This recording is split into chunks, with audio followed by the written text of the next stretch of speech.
Good morning, everyone. Thank you so much for joining us. We've had a pretty exciting first week of session. We have scheduled and accepted 2 legislators to come and speak to us this morning. Delegate Marcus Simon, who is chair of the Privilege and Elections on the House Committee on the House side, and Delegate VanValkenburg. I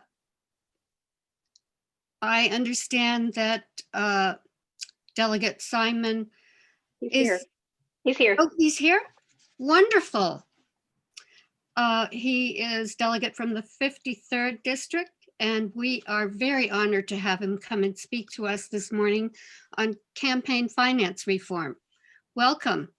You have the room. Good morning, and thank you all for having me. My pleasure to join you this morning. I just popped in. I have been going from Zoom to Zoom to Zoom. I find I can't move the move rings on my watch at all. Usually during session, I get a lot of exercise running from room to room to room. Now I just click and it's like, you sure you want to leave this Zoom to join another? And I'm like, yeah, I got to go. So at any rate, it does make it possible for me to be trying to be almost 2 places at once. So that's nice. Campaign finance reform, I think the 2 things will probably happen this year. My bill on banning the personal use of campaign funds will almost certainly pass the House. Its fate in the Senate remains uncertain. The Senate P&E meeting, I think it was, I don't know if it was a subcommittee or a full committee, met yesterday, unfortunately, and killed a couple of Chap Peterson's campaign finance reform bills. And so the ones that we have that are similar in the House probably will be referred to as study. I think our best hope for making some progress, besides my bill, which I do hope gets a favorable treatment in the Senate, hopefully I can make the case for it, is a study that Delegate Bulova is putting together. And I think it's different. I know we've in the past, we've sort of been frustrated and heard that bills are being sent for study in the interim, but this approach is a little bit different than what we've done in the past. Delegate Bulova wants to create a commission and appoint members and have a schedule. So not only just let's study this, but a truly bipartisan, bicameral study commission. And I think the league would probably get a seat at the table for that commission as well as some other groups, to spend the interim looking at a comprehensive campaign finance reform package. We're dealing right now, every time I do a bill on campaign finance reform, it's a bill to amend and reenact the Campaign Finance Act of 2006. So it's been a while since we've really had a comprehensive look. So for instance, there were no bills even introduced this year that I'm aware of to limit contribution amounts. There's no bills to increase, really to increase transparency. There've been just 2 bills, Delegate Carter's bill to ban all corporate contributions other than 501c3s and C4s, I guess. And then Delegate Samira's bill in the House, which would prohibit certain public service corporations from making contributions. And then Delegate Peterson had one that was public service corporations that are utilities would have been banned, but that bill was defeated in committee yesterday. So we have work to do. My sincere hope at last session was that we had so much that we did in privileges and elections on process, on the redistricting reform effort, on the expanding access to the ballot, that we would spend the interim kind of trying to build some consensus around where the limits ought to be and what the parameters of campaign finance reform ought to look like. Unfortunately, our interim was consumed really almost as soon as we adjourned with COVID response, pandemic, the special session, the George Floyd murder, and therefore the criminal justice and police reform that we did. And as much as I'd love to say we can walk and chew gum at the same time, it gets difficult to tackle too many big issues at once. So that's why we didn't get further along on some of these issues than we had wanted to during this interim. Because I think for a variety of, I think for policy issues, but also for politics, we would have been much better off being able to go into this next election cycle, being able to tout some real accomplishments on campaign finance reform. So certainly wasn't intentional, that we didn't do it. Carolyn, I think this study would have some citizen members. I haven't looked I'm watching things come up in the chat. I'm like easily distracted. It's like a shiny thing for me down there. So, but yes, I think that's the idea. Is that it's not going to be a purely legislative commission, and it's not going to be just the House and the Senate. But the idea is to get a number of stakeholders to the table on campaign finance reform. The one request I've had is that DLS has asked if they could be exempted. If we could find some other state agency to support the commission, because they're going to be very busy, they think, with redistricting, and probably for the next 2 years, I suspect, with redistricting, or at least the next full year. It's not going to be over by the summertime as we might have hoped. So that I'm happy to take questions. That's sort of the lay of the land. I think our best hope for a bill this year is probably mine on personal use. And I think if you guys could really help us, I know the speaker, I spoke with her last night, is supportive of moving Delegate Bulova's study and commission on campaign finance forward. I think if you guys could help us with the Senate and the senators to embrace that study and work with us to make that happen, and then follow through with, again, your own participation. You guys, have no doubt, will help advocate and help us find willing participants. But I think that's the best chance we've got of getting something in the relatively near term. I think if we can get some broad consensus around some of the easy things, everything in Virginia is incremental. My personal use bill I introduced for the first time in 2014. It is now 2021. I think I've got it locked down in one house, and hopefully a second. So sometimes these things take time. I see some questions in the chat. Let me see if I can open up that window. Is Joan Port, our first vice president, in the room? No, Mary, she's in committee. Okay. So Carol Nagel's question, real quickly, Virginia is one of the only states. So there's an Attorney General's opinion from Ken Cuccinelli many years ago that said when we rewrote our campaign finance statute, unintentionally, we created a situation where the only time you were limited, we were forbidden from using campaign funds for personal use was when you were winding down your campaign. So we wrote a statute that essentially says, when you're winding down your campaign, the only permissible use of those funds is donations to charity, campaigns, legitimate expenses, whatever it is, so that you wouldn't, finish your career with $100,000 in your campaign account and just give it to yourself. But because of the way that was written, Ken Cuccinelli's opinion was that was the only time you couldn't use it for personal use.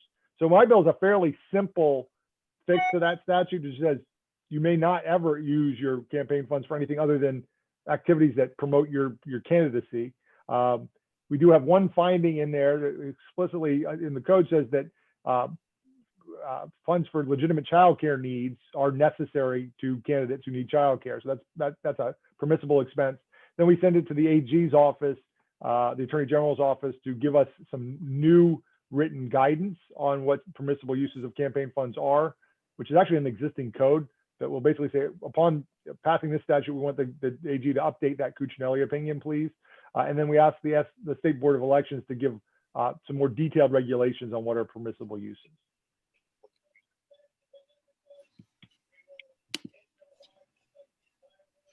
Well, I don't see any other questions in the chat. Oh, here's one more.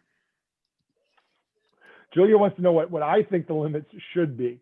There have been proposals. The governor had one for a $10,000 limit. There are some folks that think we should go ahead and track the federal system.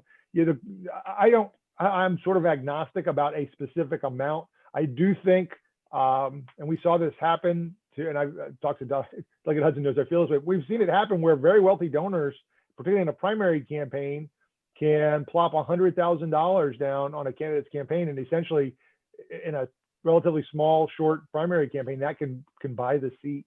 I don't think that should be allowed. I think most people agree you shouldn't be able to spend $100,000 to buy yourself a member of the House of Delegates. Not to suggest that she's owned or anything like that, but it creates that perception, certainly. So I think we ought to get down to a reasonable number and then probably peg it to inflation or something like the Fed system, so we don't have to keep revisiting the limit amount every year. There's one more question from Pam Berg.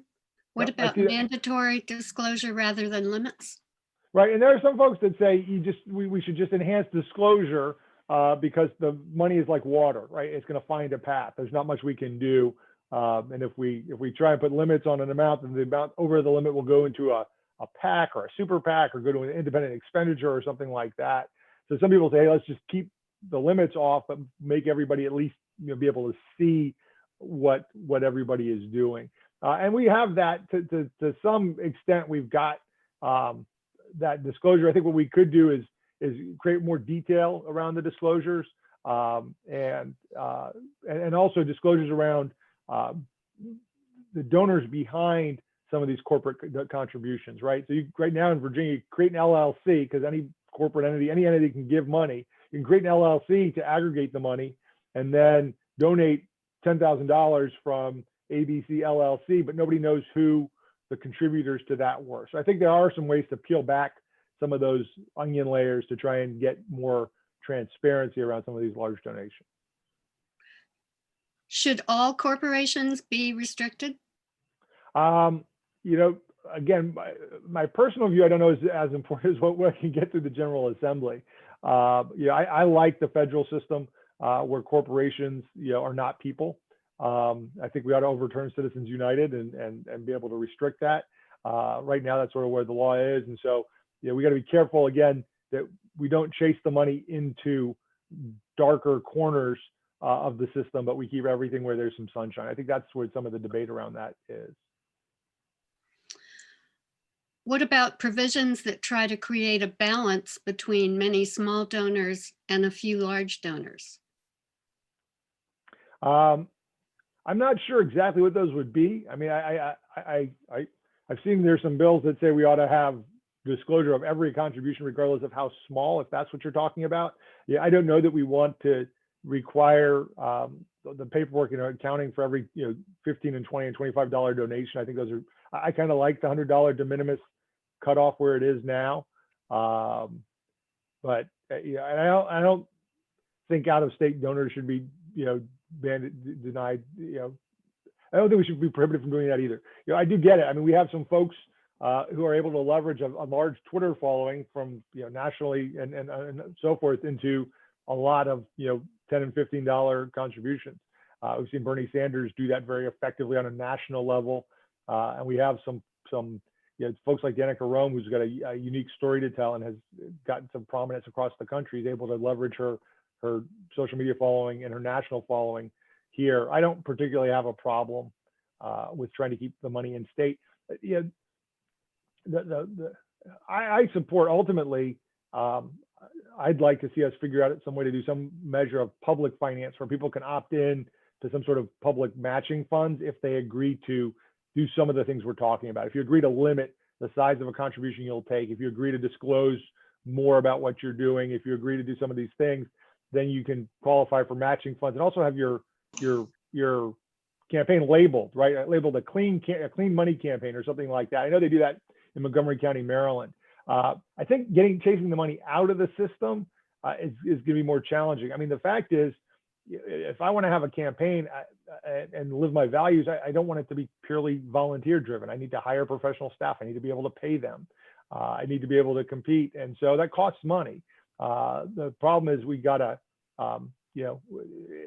figure out the best way to raise that without creating certainly a perception, if not the reality, that we're all beholden to special interests and large donors.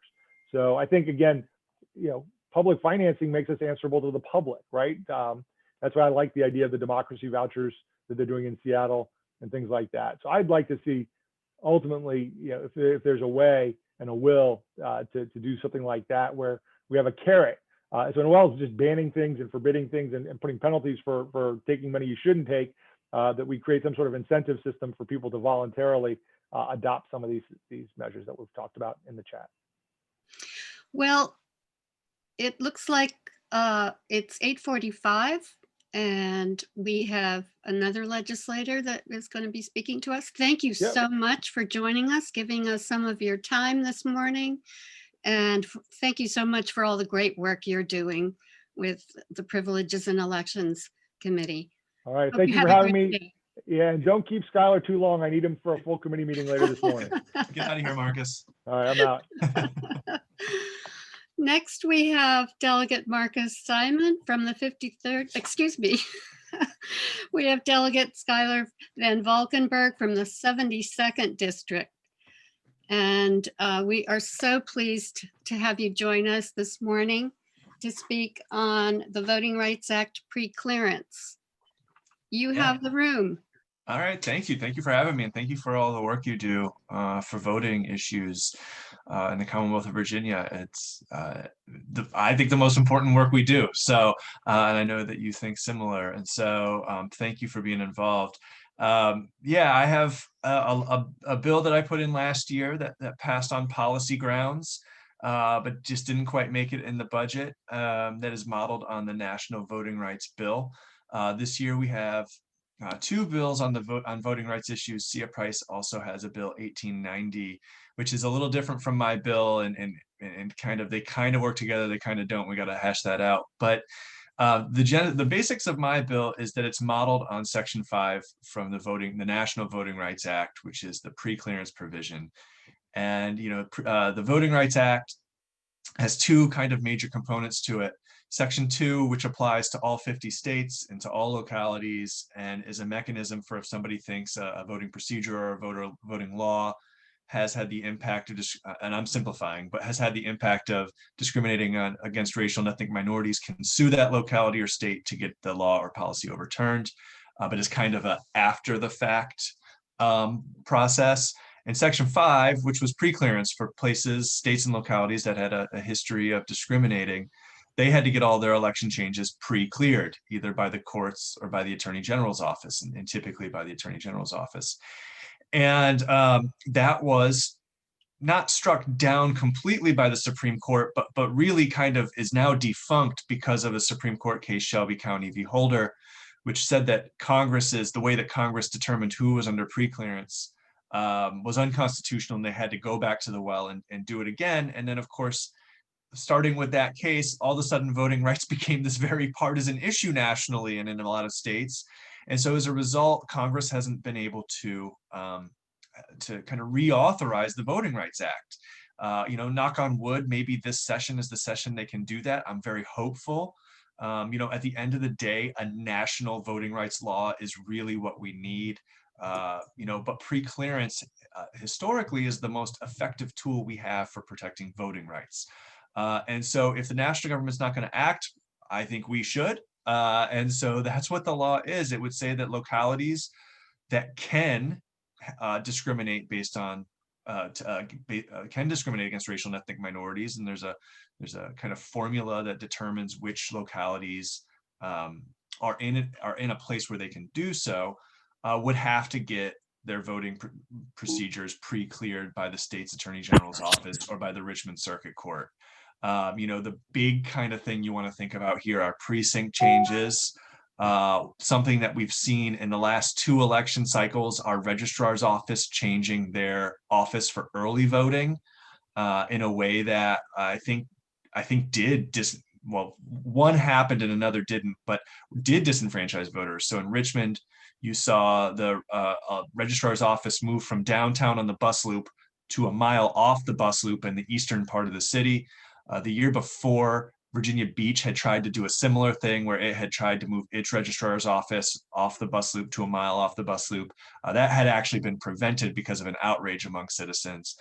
And then a couple years back in 2000, I think it was 17, Prince William County had promulgated, early voting times, and then had tried to go back on that, right? And had tried to limit after they had already publicized what they were going to do. And so pre-clearance would kind of sweep all of those into it, and would have given the state's Attorney General's office an ability to say, no, you can't do that, because that's going to discriminate against racial and ethnic minorities.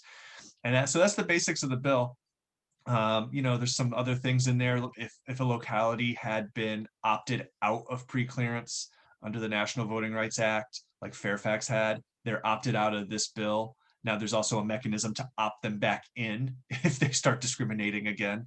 But that's the genesis of the bill. And, you know, it's not a cure-all for what we really need, which is national government action, because the national government can also pre-clear, say, state actions, right, when states pass discriminatory laws. But it's something, because localities oftentimes make precinct changes, make registrar office changes, make kind of procedural changes, and I don't think they necessarily intend to discriminate.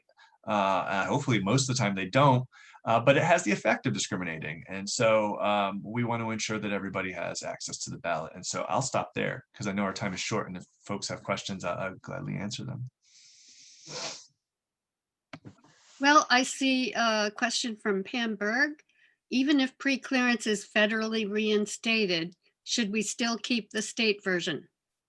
I think so, because then what you're doing is you're putting yourself in a position where whoever's more aggressively protecting voting rights wins, right? And that's a good position to be in, where you have these kind of two enforcement mechanisms, and whoever is the more protective is the winner. And so I guess, you know, preclearance is good, and having preclearance is important.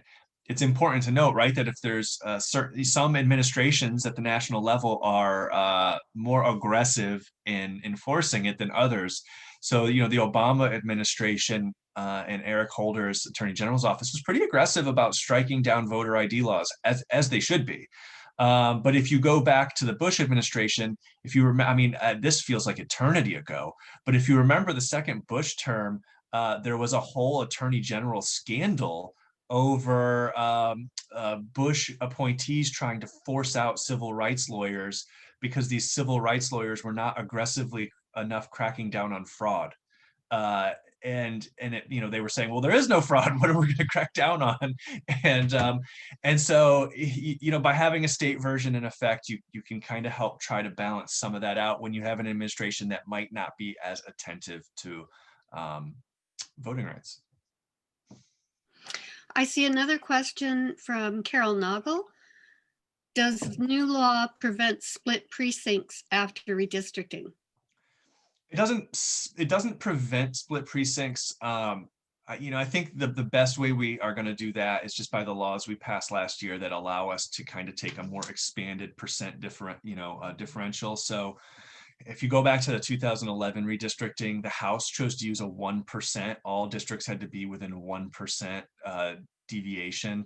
And that's a very small deviation, which accounted for all of the split precincts we had over the last decade.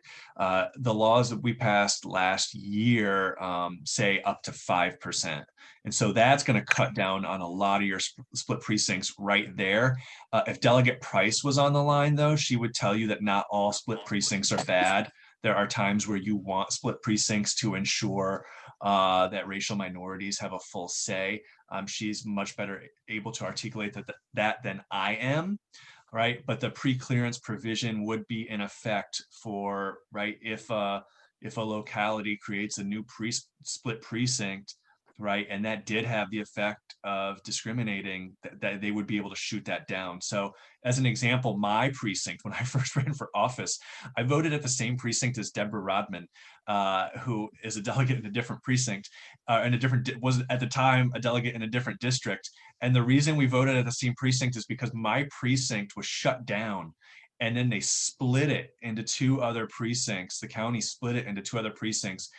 And mine was going over a major road, right? So my neighborhood, half of my neighborhood was split off and had to go across Route 1 to go vote, right? And you could very easily see something like that being struck down by preclearance. I don't think in my case that necessarily had a racial or ethnic minority impact in my district, but it certainly could with the way it took people out of their neighborhood to vote. And so that type of stuff would be reviewable. But okay, hopefully, a couple more questions. Yeah. Janet Boyd asks, do you know how many localities in Virginia have received a federal exemption? Not off the top of my head. It's a couple. It's mostly grouped up in Northern Virginia, but off the top of my head, I don't remember that. Okay, and another question from Lisa Cotin Gerchik. Doesn't the bill put the decisions in the hands of the Attorney General? If so, what if the Attorney General is hostile to voting rights? Yeah, I mean, I think that that's right. And we see that at the national level too, right? But the baseline is still better than not the baseline because there are still objective standards in place for pre-clearing, right? And so I would rather have the George Bush administration having to go through pre-clearance and, maybe not knocking down as many laws or procedures as I think they should, but still knocking down some, right? Than a Democratic administration that's really expansive on voting rights, not being able to knock down any at all. And so it just creates a better baseline. Yeah, I think, with all laws, and we've seen this in the last 4 years in a lot of places, right? If an administration just doesn't want to enforce the law, like there's a certain amount of, we can't avoid that. But I think by just having that baseline, it does create a more protective kind of floor for the average voter. And another question from Carolyn. What if the state attorney general isn't interested in rigorously enforcing state level pre-clearance? Is there any recourse? You can also go to the circuit court, the circuit courts. There's also, there's some procedures for citizens to kickstart the process, to get it to the AG's office. I mean, at the end of the day, right, I think it's good, there's no foolproof answer to that, right? Like if an attorney general is really just deciding to kind of try to avoid it, in the worst cases of discrimination, they're going to have to do something because the law is on the books and there's some objective standards there. They're not going to be able to do nothing. But I think, yeah, that's where it becomes incumbent on outside groups to really be pushing and saying, hey, AG's office, right? And creating noise to kind of put the political pressure on. But yeah, of course you do run that risk, right? But I mean, once again, I go back to my previous answer though, which is like just having the law on the books is better than not, because it's still forcing them to go through the hoops. It's still forcing them to go through the mechanisms. They still have to defend their decision to either uphold or deny the law, right? And that unto itself is going to help protect voting rights. And it's and it's also going to create a kind of feedback loop where localities are going to be more aware of the law, and so they themselves are going to be less likely to discriminate. No locality now localities, if this law were to pass, when a locality changes a precinct, they're going to have to be thoughtful about it rather than just changing it, and that unto itself helps tamp down, because I truly do believe that most localities in Virginia in 2021 are not necessarily actively discriminating in their voting behaviors, right? There might be some, but I don't think it's 1960 anymore. But a lot of it's carelessness or not being thoughtful or not having to think about it. And so this just kind of forces them to think about it. Thank you so much. We're going to have to wrap this up so that we can honor Delegate Simon's request. I got to go vote. You have 1 minute to get to your next committee meeting. Thank you so much for spending some time with us this morning. Of course. Thank you for all your work in Thank you for having me. Privileges and Elections committees. All right, you guys all be good. Thank you so much. I wanted to also share that Delegate VanValkenburg is chair of the Election Administration Subcommittee. I would like to ask if Ruth Hoffman is in the room. Yes, I'm here. Good morning. Awesome. I'm so Excuse me, pleased. before we go to Ruth, Mary, are there any legislators in the room that wish to speak with us?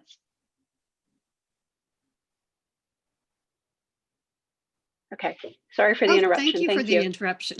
I appreciate it.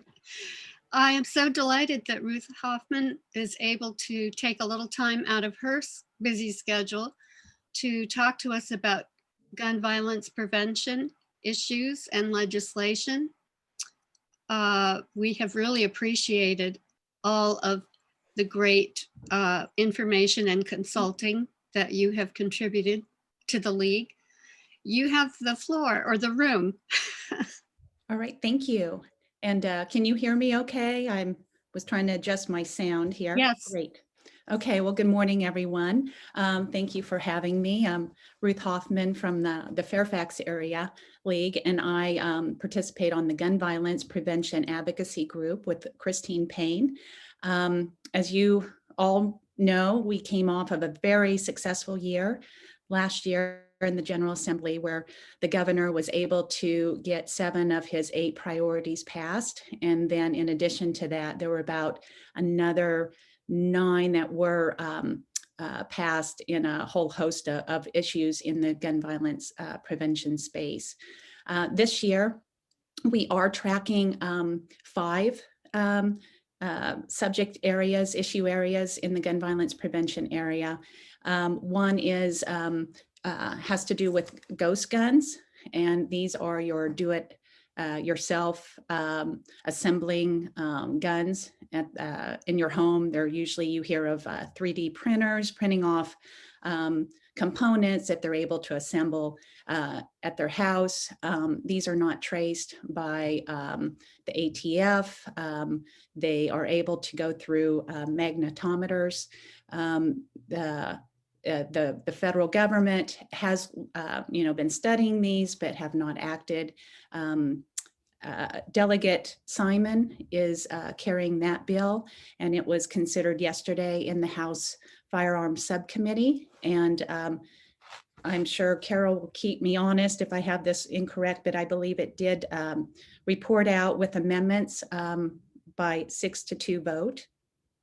Another one that we are following is to prohibit guns at polling places, and Delegate Levine is carrying that bill. That's HB 2081, and it is going to be heard this morning in the House Privileges and Elections Committee. Another one that we are following is has to do with domestic violence, and it is being carried by Delegate Murphy, and on the Senate side, Senator Favola. Murphy's bill number is HB 1992, and it has to do with those who are convicted of assault and battery of family members. They would become prohibited purchasers of firearms. The federal law does prohibit those, but state law does not. So it would help to mirror that to allow state law enforcement to enforce that. Another one is on prohibiting weapons within the Capitol Square and in state government buildings. If you recall, a few years ago, Governor McAuliffe had banned guns through executive order, and that was carried through last year, but this would then codify it into state statute. That is being carried by Levine, House Delegate Levine, HB 2295, and Senator Abbott on the Senate side.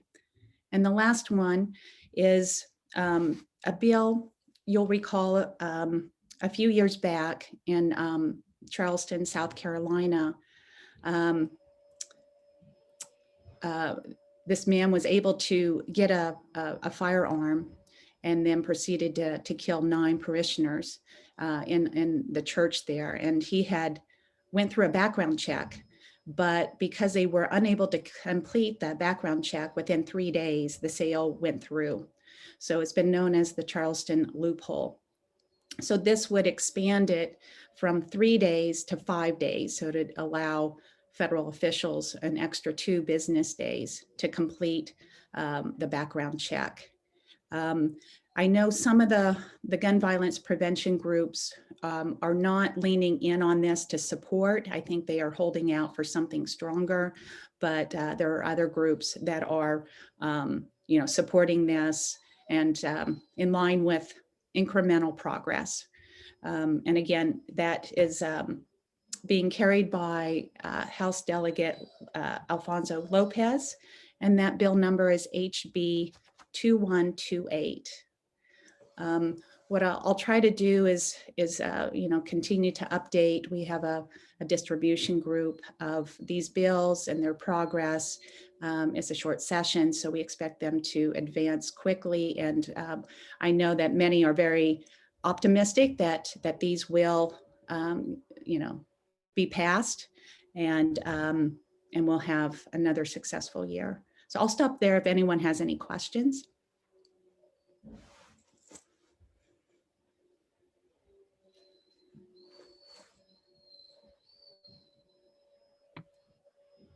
I'm checking the chat now to see if there are any questions here. Well, I want to share with everyone that League of Women Voters Virginia is testifying today to support the firearms ban in polling place 40-foot zone. That's great.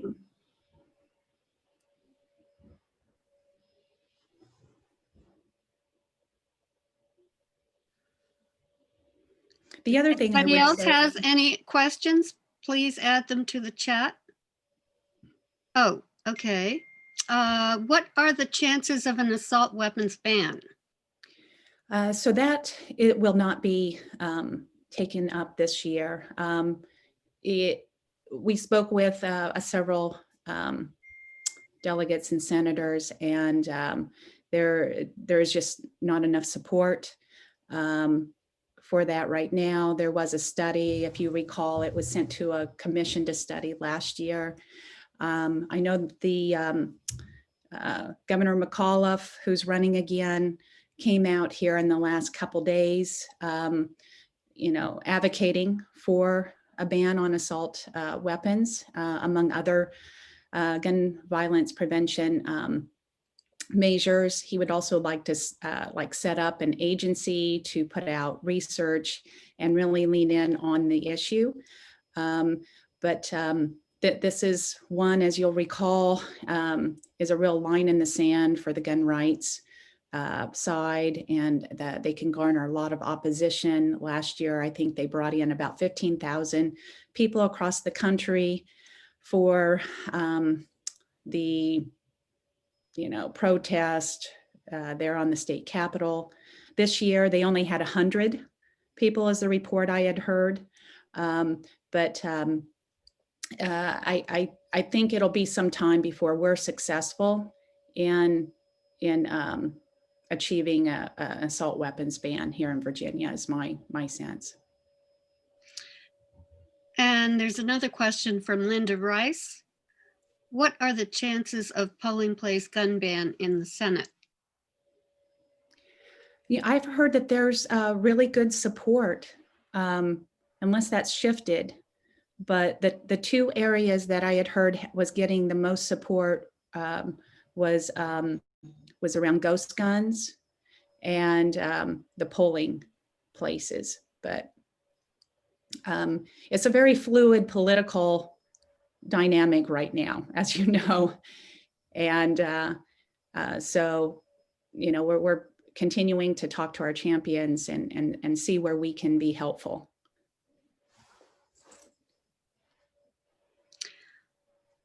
Well, if I don't see any more questions, thank you so much for joining us and sharing all this great information with our members.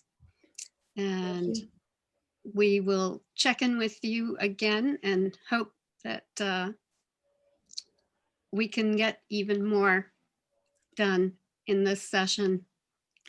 Well, thank you. And thank you for, the League is always so helpful of amplifying all of our messages and speaking with their delegates and senators. And it's really just been so helpful. And last year, the Washington Post called out the League of Women Voters in supporting the gun violence prevention measures. And it's just so wonderful to have the League's voice on this issue. Great, thank you. Hope you have a wonderful day. Okay, thank you. Next, I would like to ask Janet Boyd, our Director of Voter Services, and also our issue group leader on campaign finance, if she would like to have a few words. Sure, thank you so much. What I wanted to do today was to go over what is before the General Assembly in 2021, but our speakers has been very good about that. So we did get quite a bit of information already from the chairman. But that being said, I wanted to make sure that you were aware of the activities that the league is doing right now, and certainly to encourage you to participate in the issue group that has been formed on campaign finance. One of the things, and just let me know, or even more importantly, Joan Port, who's managing the issue groups this year, let her know if you're interested, and she'll make sure you get on the list, but feel free to reach out to me at any time if you have any questions.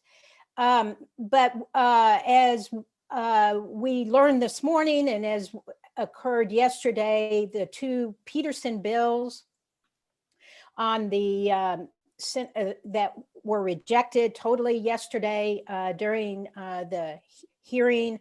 Unfortunately, I think a lot of the problem is we still need a great deal of education. The issue group that the league has formed will help that. And I, quite frankly, was very pleased to hear this morning that there is some support and focus right now on the Bulova study bill. And just to give you a little bit of background on that, and it's interesting, what we heard was that there is what seems to be perhaps the holdup on it is who is going to actually staff it, because the normal staffing would be done by the same group of individuals that is having to currently staff the redistricting effort. So that perhaps might prove to be a little bit of a challenge, because the study is, just to clarify, it is a joint committee study that includes both legislators as well as citizen participants, as was alluded to earlier, which is good. So obviously we'll try to get the league's input into that process, both through the legislators as well as hopefully get a citizen representative. But the study, which is very good, is it would be required to be finished by the end of this year, which would mean that the results of the study would be available for action for the 2022 session, which will be longer. And so perhaps we give more time to actually work this issue through. I think, based on the fact that the Peterson bills are constantly getting defeated, and quite frankly, got defeated by exactly the same number of members at the committee level as last time in 2020, it means we have a lot of work to do. We've done work, but we're just not there. And the study, I think, is the place where we could really get some progress. And I think in the chat is the bill number, the HJ bill number. I think it's 526 or something like that. So I would appreciate anyone that is interested in this to look over that study bill language, see what you think about it. Let me know if you have any questions about it, and then participate in not only the issue group, but also participate in reaching out to your members, both the delegates as well as the senators. Thank you, Mary, for this opportunity to review what we are doing at the league level. Well, thank you so much, Janet. Next, I would like to invite Pam Berg, who is a wonderful issue group leader, who is going to speak to us on the National Popular Vote Compact. Pam, are you in the room? I am here. Awesome. Hi. Good morning. So great Good to see morning. you. Thank you. And thank you for inviting me. My name is Pam Berg. I'm with the Arlington League of Women Voters. And this morning, I'm going to talk to you about the National Popular Vote. And I'm going to start by just posing a rhetorical question. When we have a presidential election, and one person wins the electoral vote and another person wins the popular vote, what goes through your mind when that happens? And I think for a lot of us, it feels like something didn't add up. For many people, I think it feels like something is a little off there. So I want to talk about the national popular vote, because that is a solution to that problem. And this is Mark Levine's House Bill 1933 and Adam Ebbins' Senate Bill 1101. I want to say that there is a lot of information out there on the national popular vote. And I will encourage all of you to go to the nationalpopularvote.com website, where you can learn all about it. It's a huge website with a ton of information. And you can familiarize yourselves with how it actually works, okay? But in the amount of time I have to speak here and for our purposes today, I just want to focus on a couple of key points about the National Popular Vote Compact, or it's the National Popular Vote Interstate Compact. And so the first point that I want to make is that the US Constitution authorizes the states to appoint their electors any way they want to. It's Article 2, Section 1. And it's important to understand that the individual states have control over how they appoint their electors. For example, the current system that we use, winner take all, was chosen by the states. There was no need to change the US Constitution to adopt the winner take all system. The states chose to do that. So that's a key point. The second point that I want to make is every election in this country, from local elections to governors to state representatives to senators, produces a winner based on who won the most votes. The president is the only office that is not the result of who won the most votes in all 50 states and the District of Columbia. That's the second key point. And the third point, keeping in mind the first and second points, here is the fundamental issue regarding the national popular vote. And I found this in Jesse Wegman's book, called Let the People Pick the President. It's right here. It's a very good, excellent book on the Electoral College and the popular vote. And he poses it this way. He says, the compact, the interstate compact, asks a simple question. If a state has the constitutional authority to award all of its electors to the candidate that wins the most votes within its own borders, what's to stop it from awarding them to the candidate who wins the most votes in the entire country? And the answer to that question is nothing is stopping it from doing that. The states can do that. Virginia can choose to award all of its electors to the candidate that wins the most votes in Virginia. And Virginia can also choose to award its electors to the candidate that wins the most votes in the entire country. And those are the 3 points that I wanted to make today. I strongly recommend people check out the website, because it does do a full explanation of exactly how it works.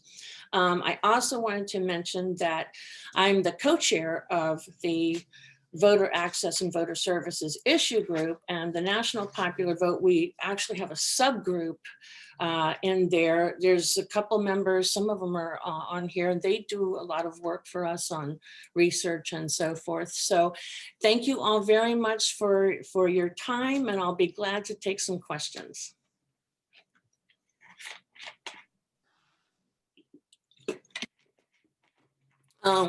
Mary? Yes, Kathy wants to know the book again. all right. Here it is. It's Let the People Pick the President. And the author? Is Jesse Wegman. That's Jesse, Jesse, Wegman, Wegman. This is a really good study of how we got to where we got. All right, thank you.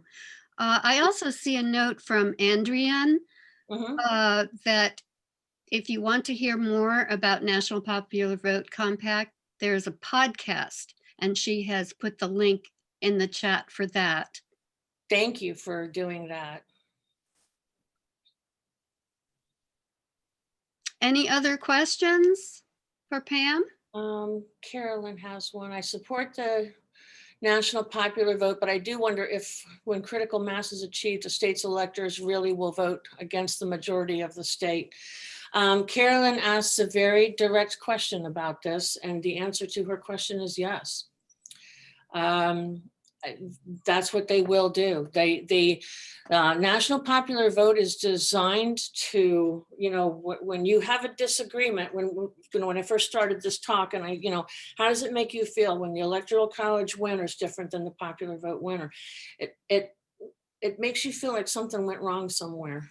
And so what this will do is, in those kinds of situations, it will go to the popular vote winner, not the electoral winner.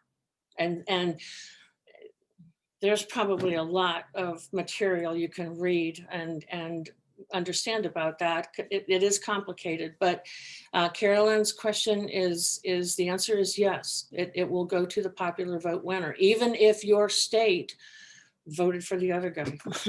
Yes. All right, there's another question from Linda Rice.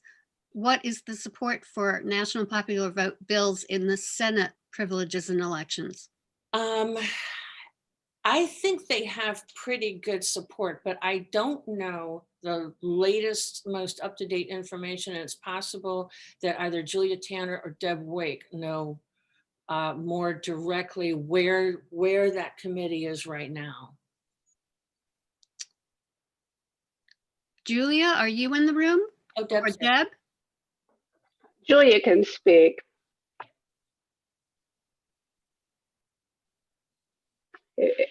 I don't know, Pam, and I will tell you guys, LIS has not, the website is lagging, and we're scrambling every night trying to make sure we're ready for the next day because we don't have a lot of heads up on things.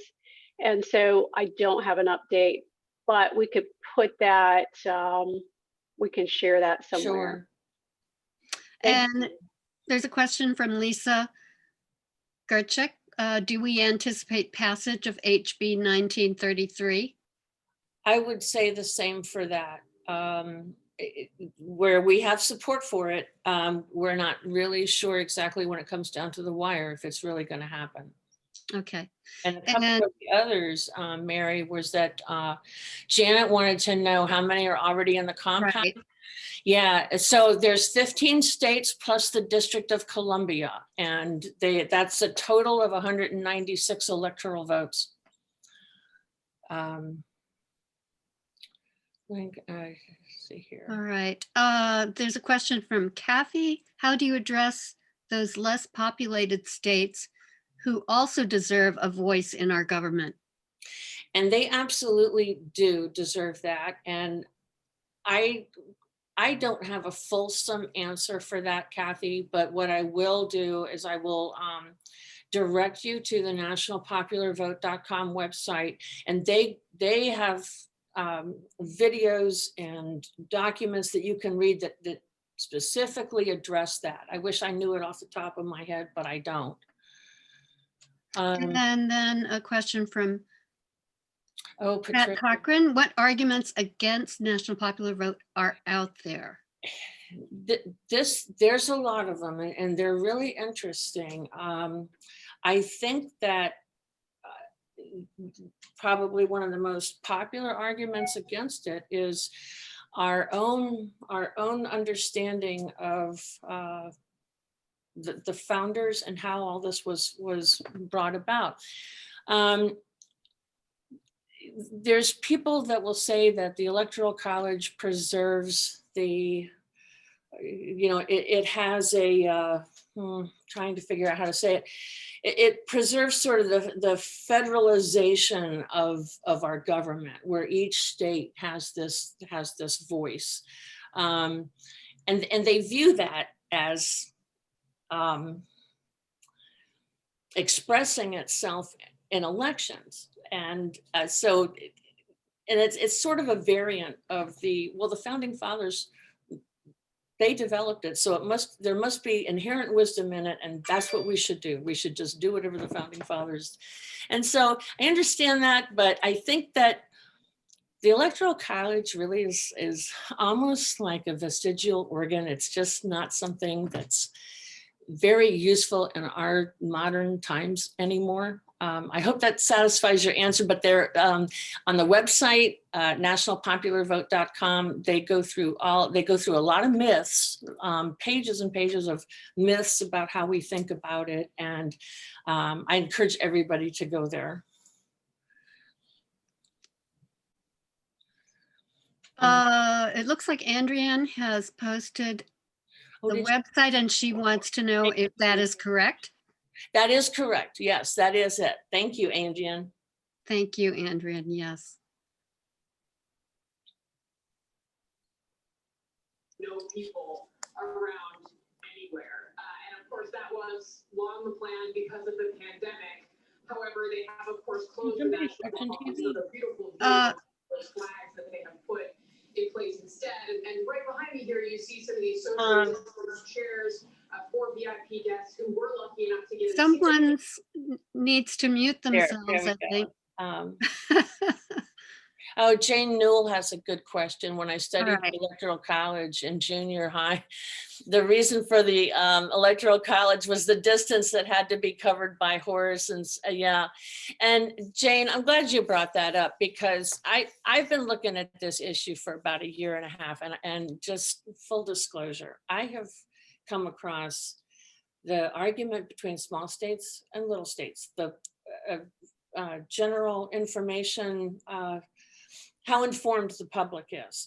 It was because of racism. It was because of big states and little states. It goes on and on and on. And it is a lot of material, but again, I'm going to encourage you to go to the website, because they literally go through every single one of these. I don't want to call them old wives' tales, but that's almost what they sound like. But they put everything in perspective there and talk about, what really is the balancing the large states and small states and so forth. Thank you. I don't see any other questions. Wait a minute. Did the League of Women Voters do a study and consensus and vote on the national popular vote? This is from Mary Grace. Yeah. I'm going to refer that to Deb Wake, because I believe in the 2018 National Convention, there was activity there. So I'll defer to Deb. We do have a national position on it. And what I put in the chat is that we support one person, one vote. And when you look at the Electoral College, that negates the power of each person's vote. And so I don't know if there was a study on the national level, but because it's against our entire principle about the power of one person's vote, then that's where our authority comes from. Thank you. So Mary, did you want to wrap it up? And then I have an announcement at the end. I think we need to wrap it up because we have 1 minute. I want to thank Pam Berg. This was wonderful. And thank all of our members who joined us this morning. And I will turn it over to Deb Wake for a few announcements. So we have, sorry, it's hard to keep track of the calendar because it's flying by and we're all stuck at home. Thank you all for joining us in our virtual platform. We do have our League Day coming up next week. And I unfortunately do not have the speakers in front of me, but we have, it's basically a WLRT on steroids. So I know that we have Senator Eben, we have Delegate Watts. Mary, you might know who the other speakers Senator are that I'm Favola, missing. I think. And we are still adding speakers. So we do expect it to be a great day. We have Adele McClure, who is the executive director of the Virginia Legislative Black Caucus, will be our keynote speaker that day. If you have not made your appointments to meet with your legislators for that day or that week, please talk to your local league president. If you are a member at large, please send me an email and we will set something up. It will be the same starting time. It starts at 8:30 in the morning and it will go until 11:30. So if you go to our website, you sign up for the same way that you did here, and it'll be a great session. So we hope to see all of you there. Thank you, everybody, and have a wonderful day. Thank you. Night.